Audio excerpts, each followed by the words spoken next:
We're in Madrid at the Prado, and we're looking at a Velázquez, a large painting. This is the Vulcan Forge. It's been described by some art historians as a kind of burlesque, actually.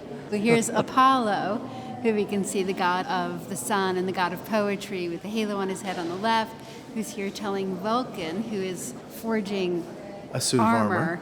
And is very hard at work all day. And Apollo has just come to tell him that his wife Venus has been having an affair with Mars, the god of war. Now, just look at the attitudes of those two faces. So, forget about the rest of the painting for just a moment. Apollo, his back arches, his head is up. He's sort of rather full of himself, actually. Yeah. As he has this very powerful message to sort of almost scold Vulcan with. And Vulcan looks horrified and dangerous. He's holding this red-hot metal.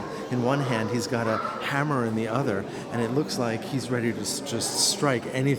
And look at his body. He's got this beautiful torso, muscles, and these ripples in his abdomen. But his face has like that kind of Caravaggio feel of he's not ideally beautiful. World. He's got this ideally beautiful body. In fact, all of the male figures have ideal bodies, as though Velázquez was looking at ancient Greek and Roman sculpture, or looking at the artists of the Renaissance, maybe Michelangelo, and also looking at the art of Caravaggio. But the heads are different, aren't they? They are. They're not so idealized, No. as you pointed out. In fact, the heads are incredibly naturalistic, Yeah. even though they're painted in a fairly loose manner. So there's this conflict in this painting between this kind of realism and down-to-earthness in the figures and what they're doing and their gestures and the emotions that they convey, but also this sense that they're kind of standing like classical sculptures and their bodies look like classical sculptures. But here's the thing, is that I don't think the French or the Italians would have rendered an important mythological subject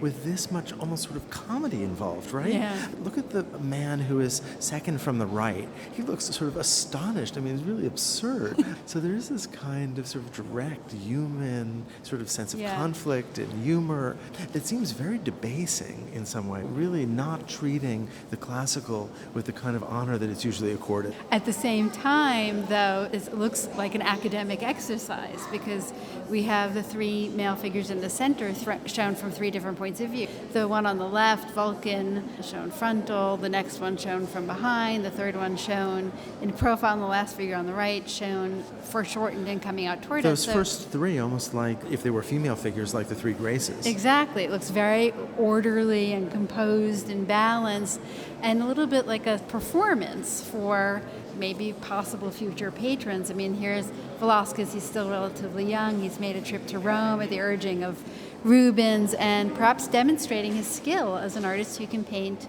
the male nude. It certainly shows an artist who's willing to sort of reinvent or push the boundaries, the ways in which stories are told.